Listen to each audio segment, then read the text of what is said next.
آج ہم ایک ایسی شخصیت کے خیالات اور زندگی کے سفر کا جائزہ لے رہے ہیں جو بہت سے لوگوں کے لیے دلچسپی کا باعث ہے۔ نعمان علی خان۔ ہمارے سامنے ان کا ایک تفصیلی انٹرویو ہے جو یوٹیوب چینل ٹورڈز ایٹرنٹی پر موجود ہے، اور آج ہماری گفتگو کی بنیاد یہی انٹرویو رہے گا۔ جی بالکل، اس انٹرویو میں وہ اپنی زندگی کے کئی اہم موڑ بیان کرتے ہیں۔ ہمارا مقصد ہے کہ ان کے سفر کو سمجھا جائے، خاص طور پر وہ جو الحاد یعنی خدا کے انکار سے اسلام کے ایک معروف استاد اور مبلغ بننے تک کا سفر ہے۔ اور اس میں جیسا آپ نے کہا کلیدی کردار قرآن کا نظر آتا ہے۔ جی بالکل، تو ہم قرآن کے ساتھ ان کے گہرے تعلق اور اس کے اثرات پر خاص توجہ دیں گے۔ تو آئیے اس انٹرویو کی روشنی میں نعمان علی خان کی فکر و تجربات کی گہرائی میں اترتے ہیں، دیکھتے ہیں کہ کون سے اہم نکات یا شاید کچھ حیران کن پہلو سامنے آتے ہیں۔ شروع ہی میں وہ ایک ایسی بات کرتے ہیں جو سننے والے کو چونکا سکتی ہے کہ ایک وقت تھا جب وہ خود کو ملحد یعنی ایتھسٹ سمجھتے تھے۔ ہاں، یہ ان کے سفر کا ایک طرح سے نقطۂ آغاز تھا۔ وہ بتاتے ہیں کہ اس وقت وہ سمجھتے تھے کہ مذہب جو ہے وہ انسان کی خوشی اور آزادی کی راہ میں ایک رکاوٹ ہے۔ اچھا۔ ان کے خیال میں مذہب کو چھوڑنے کا مطلب خدا کو بھی چھوڑ دینا تھا، گویا دونوں لازم و ملزوم تھے۔ اور کالج کے کچھ کورسز کا بھی ذکر ہے؟ جی، کالج میں فلسفے کے کچھ کورسز نے بھی ان کے مطابق اس سوچ کو تقویت دی، جہاں انہیں لگا کہ مذہب شاید لوگوں کو قابو میں رکھنے کا ایک سماجی حربہ ہے، ایک ٹول ہے بس۔ اور اس دور کی عملی زندگی کیسی تھی؟ آپ نے نیو یارک کا ذکر کیا۔ ہاں، نیو یارک کے کوئنز علاقے میں رہتے تھے۔ وہ بتاتے ہیں کہ زیادہ تر دوست غیر مسلم تھے۔ پارٹیوں میں جانا، راتوں کو گھر والوں سے چھپ کے نکلنا، یہ سب وہ ان کی زندگی کا حصہ تھا۔ یعنی ایک روایتی مذہبی پس منظر سے آنے کے باوجود طرز زندگی بالکل مختلف تھا۔ بالکل، لیکن پھر ان کی زندگی میں ایک بڑا ڈرامائی موڑ آیا، ایک خواب کی صورت میں۔ خواب؟ اچھا۔ جی، وہ ایک رات پارٹی سے دیر سے لوٹے اور سو گئے۔ خواب میں انہوں نے خود کو اپنی قبر میں پایا، اور یہ کوئی وہ کہتے ہیں دھندلا خواب نہیں تھا، بالکل واضح، خوفناک حد تک واضح۔ کیسا منظر تھا وہ؟ وہ منظر کشی کرتے ہیں کہ قبر کی دیواروں سے نہ جیسے پانی بہتا ہے ویسے آگ بہ رہی تھی، جیسے نلکے کھول دیے گئے ہوں، اور قبر اوپر سے کھلی تھی۔ اور انہیں ایک آواز سنائی دی، یہ اس لیے ہے کہ تم نماز نہیں پڑھتے، مطلب براہ راست ان کے لیے پیغام تھا۔ یہ تو واقعی بڑا شدید تجربہ ہوگا۔ بہت زیادہ۔ وہ کہتے ہیں کہ خواب میں وہ شدت سے رو رہے تھے، اور جب آنکھ کھلی تو ان کا چہرہ آنسوؤں سے تر تھا۔ تو اس نے فوراً اثر کیا؟ جی، یہ تجربہ اتنا طاقتور تھا کہ اس نے انہیں فوری طور پر بدل دیا۔ انہوں نے فوراً اٹھ کے وضو کیا، جس طرح بھی ٹوٹا پھوٹا یاد تھا، اور نماز پڑھنا شروع کر دی۔ اور دلچسپ بات یہ بھی بتائی کہ انہیں رکعتیں بھی یاد نہیں تھیں۔ ہاں، یہ بھی یاد نہیں تھا کہ کس نماز میں کتنی رکعتیں ہیں، یعنی نماز کی کتنی اکائیاں ادا کرنی ہیں، کیونکہ کئی سالوں سے انہوں نے نماز نہیں پڑھی تھی۔ یہ واقعی ایک زبردست تبدیلی کا لمحہ لگتا ہے، ایک خواب جو پوری زندگی کا رخ بدل دے۔ بالکل۔ اس واقعے کے بعد انہوں نے باقاعدگی سے نماز پڑھنا شروع کر دی۔ اور اس وقت وہ کام کہاں کر رہے تھے؟ اس وقت وہ کوئنز کے ایک ہسپانی کمیونٹی والے علاقے میں کپڑوں کی دکان پر کام کرتے تھے۔ وہ ماحول کافی رنگین اور ہنگامہ خیز تھا، خاص طور پر ویکنڈ پر نوجوانوں کا رش، تیز میوزک، رقص وغیرہ۔ اور اسی ماحول میں وہ نماز پڑھتے تھے؟ جی، اسی ماحول میں وہ نماز کا وقت ہونے پر دکان کے پچھلے حصے میں وہ جو جوتوں کا گودام تھا وہاں جا کر جلدی سے نماز پڑھ لیتے۔ تو ساتھ کام کرنے والوں کا رد عمل کیسا ہوتا تھا؟ ان کے ساتھی کارکن جو زیادہ تر ہسپانی تھے انہیں علی کہہ کر پکارتے تھے۔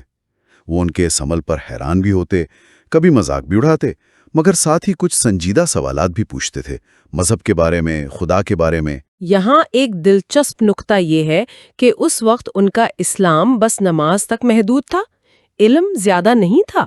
جی بالکل۔ وہ خود کہتے ہیں کہ جب ان کے ساتھی ان سے پوچھتے کہ کیا میں جہنم میں جاؤں گا، تو ان کے پاس کوئی جواب نہیں ہوتا تھا۔ یہ ظاہر کرتا ہے کہ عمل شروع ہو گیا تھا، لیکن وہ جو فہم ہے وہ ابھی نہیں آیا تھا۔ پھر کالج شروع ہوا۔ کالج شروع ہوا تو پہلی بار ان کے کچھ مسلمان دوست بنے، لیکن یہاں بھی ایک عجیب سی ستم ظریفی تھی ان کے۔ یہ نئے دوست کیمپس کے سب سے زیادہ پارٹیاں کرنے والے نوجوانوں میں شامل تھے۔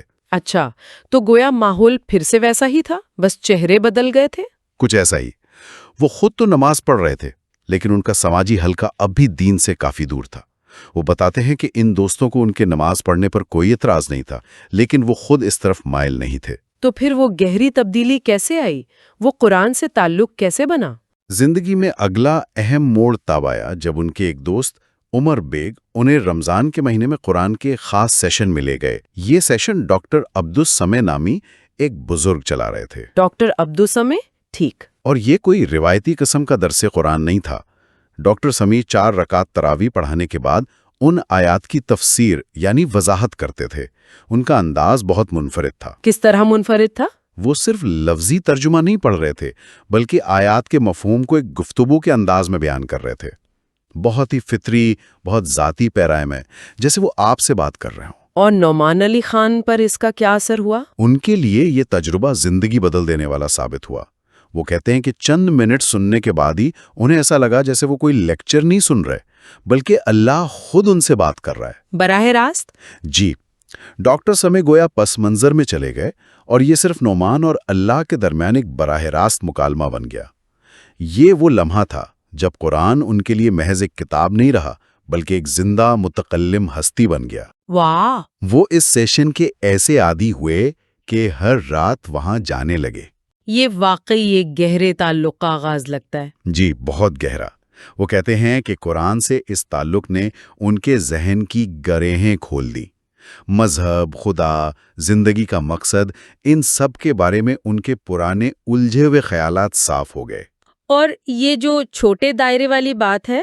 ہاں، قرآن نے انہیں ان چھوٹی چھوٹی دنیاوی فکروں سے نکالا جن میں وہ پہلے الجھے ہوئے تھے، جیسے بس گریجویشن کرنی ہے، اچھی نوکری لینی ہے، شادی کرنی ہے، پیسہ کمانا ہے، گاڑی لینی ہے، گھر بنانا ہے۔ یعنی روزمرہ کی زندگی کے جو عام مقاصد ہوتے ہیں۔ بالکل۔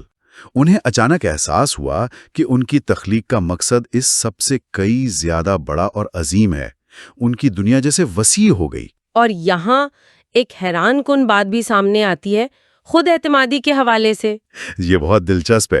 قرآن نے انہیں غیر معمولی خود اعتمادی دی۔ وہ شخص جو ہائی اسکول میں اتنا شرمیلا تھا کہ لوگ اس کی آواز نہیں پہچانتے تھے اور جو پبلک سپیکنگ کی کلاس میں تقریباً فیل ہو گیا تھا، وہی شخص؟ جی، وہی شخص اب اسے لوگوں کی رائے کی بالکل پرواہ نہیں رہی تھی۔ یہ تبدیلی کیسے ظاہر ہوئی؟ یہ تبدیلی اتنی گہری تھی کہ وہ بتاتے ہیں کہ وہ نیو یارک کی مصروف ترین سڑک پر، جہاں لوگ آپ کو گھور رہے ہوتے ہیں، پانی کی بوتل سے وضو کر کے وہیں فٹ پاتھ پر نماز پڑھ لیتے تھے، اور انہیں ذرا بھی فکر نہیں ہوتی تھی کہ کوئی کیا سوچے گا یا کہے گا۔ یہ واقعی اس بات کی طرف اشارہ کرتا ہے کہ متن سے گہرا تعلق صرف نظریات نہیں بدلتا، بلکہ شخصیت کی بنیادی چیزیں جیسے خود اعتمادی بھی بدل سکتا ہے۔ بالکل۔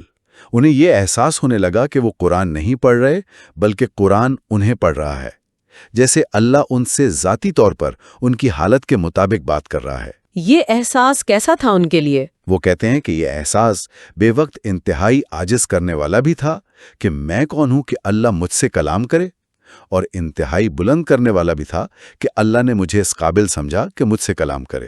ڈاکٹر سمیع سے متاثر ہو کر اور قرآن کو براہ راست سمجھنے کی خواہش میں انہوں نے عربی سیکھنے کا فیصلہ کیا۔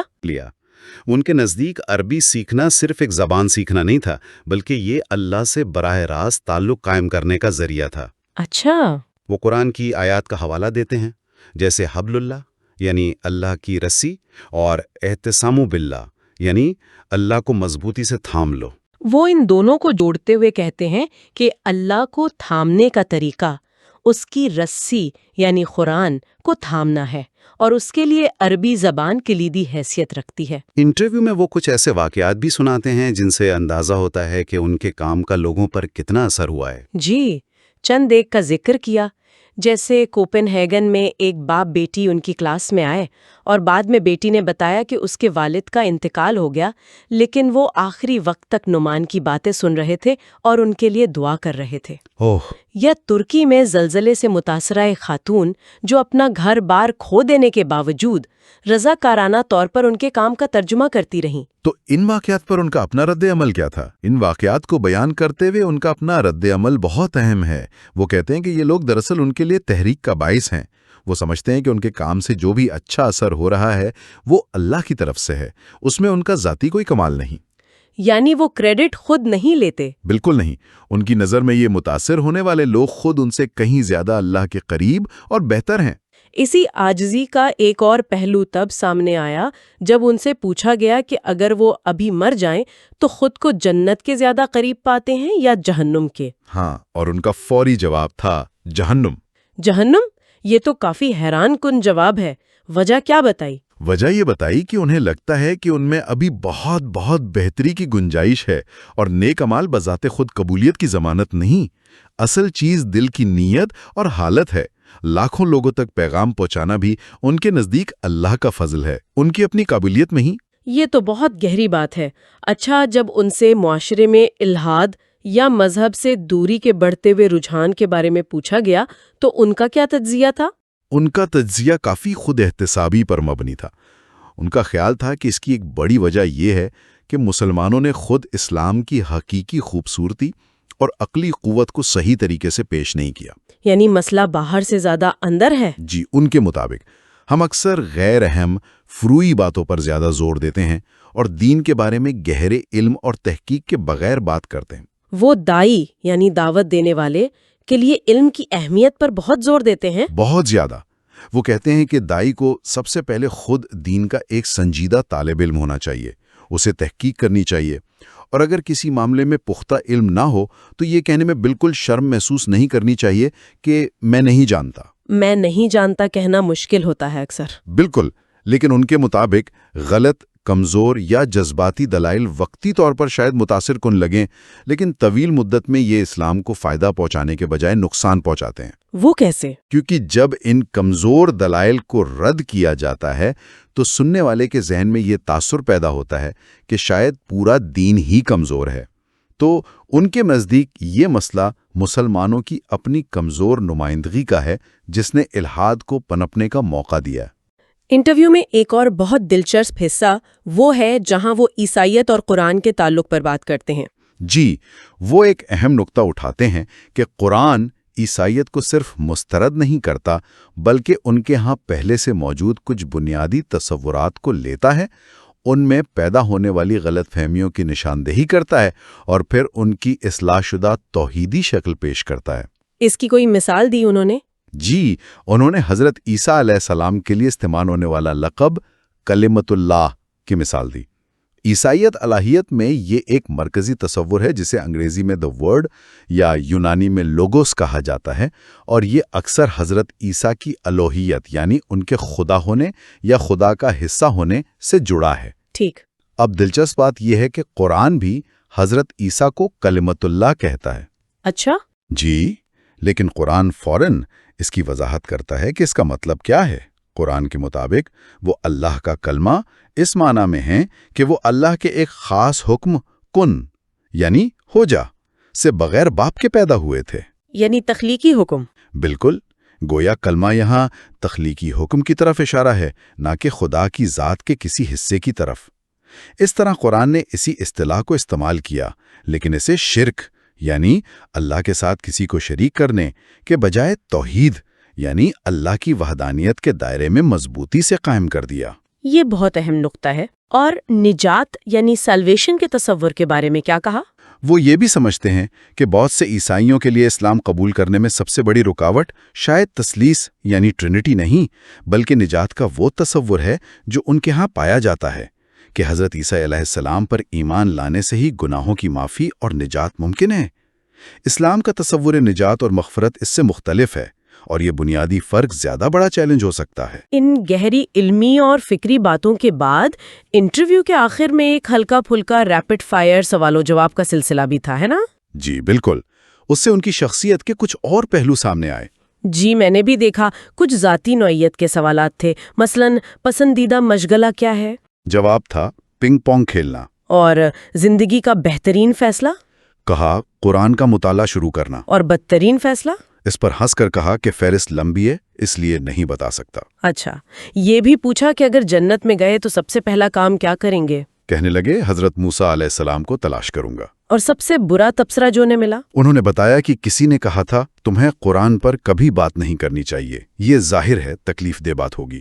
اپنی شخصیت کی کون سی بات انہیں سب سے ناپسند ہے؟ انہوں نے کہا تنازعات سے بچنے کی کوشش کرنا، کانفلکٹ اوائڈنس۔ اور کچھ بالکل ہلکی پھلکی باتیں بھی تھیں، جیسے آخری گوگل سرچ۔ جواب تھا استنبول میں پاکستانی ریسٹورنٹ۔ اور کھانے میں کمزوری؟ چکن کڑھائی اور سوجی کی کھیر۔ کوئی شرمندگی کا واقعہ بھی سنایا؟ ہاں، ایک دلچسپ واقعہ سنایا۔ برطانیہ میں ایک لیکچر کے دوران انہوں نے کوئی امریکی انگریزی کا لفظ استعمال کر دیا جس کا برطانوی انگریزی میں کوئی بہت برا مطلب نکلتا تھا، اور انہیں اس کا اندازہ نہیں تھا۔ اوہ، یہ تو ہو جاتا ہے کبھی کبھی۔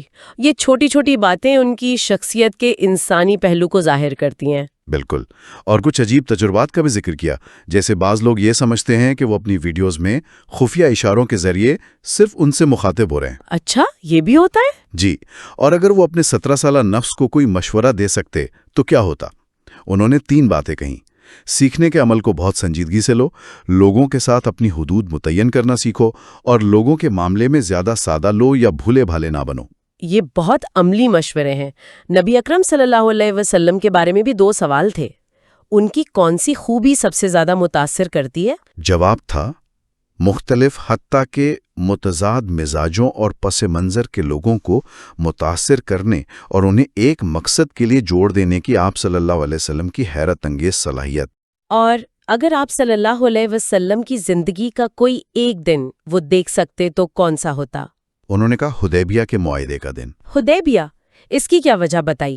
حدیبیہ وہ موقع تھا جب مسلمانوں کو بظاہر ایک کمزور اور دب کر معاہدہ کرنا پڑا تھا۔ نعمان علی خان کہتے ہیں کہ وہ اس مشکل ترین دن آپ صلی اللہ علیہ وسلم کے عزم، حوصلے اور یقین کو اپنی آنکھوں سے دیکھنا چاہیں گے۔ یہ پوری گفتگو نعمان علی خان کی زندگی کے ایک غیر معمولی سفر کو ہمارے سامنے لاتی ہے۔ الہات کی فکر سے نکل کر قرآن کے ساتھ ایک انتہائی گہرا، ذاتی اور ٹرانسفارمیٹو تعلق قائم کرنا۔ جی، اور پھر اسی کلام کو دوسروں تک پہنچانے کی کوشش کرنا، اور اس سارے عمل میں وہ جو عاجزی اور خود احتسابی کا عنصر ہے وہ بھی بہت نمایاں نظر آتا ہے۔ بالکل، ان کی کہانی اس بات کی مثال ہے کہ کیسے ایک متن، اس معاملے میں قرآن، کسی فرد کے لیے محض الفاظ کا مجموعہ نہ رہ کر زندگی کا محور اور رہنما بن سکتا ہے۔ اور ان کا تجربہ وہ جو روایتی مذہبی عمل ہوتا ہے یا محض فلسفیانہ دلائل سے قائل ہونا، اس سے بہت مختلف نظر آتا ہے۔ اور شاید یہی وہ نقطہ ہے جس پر غور کیا جا سکتا ہے نا، کہ کسی متن کے ساتھ اس قسم کا براہ راست ذاتی اور گہرا تعلق، جیسا نعمان علی خان نے قرآن کے ساتھ محسوس کیا، کسی شخص کی اپنی ذات کی تفہیم، حقیقت کے ادراک اور زندگی کے مقصد کے بارے میں اس کے تصورات کو کس حد تک اور کیسے بنیادی طور پر تبدیل کر سکتا ہے۔ جی، یہ تجربہ سنی سنائی باتوں یا صرف عقلی بحثوں کے مقابلے میں کتنا مختلف اور کتنا طاقتور ہو سکتا ہے، یہ سوال واقعی اس گفتگو کے بعد ذہن میں گردش کرتا رہتا ہے۔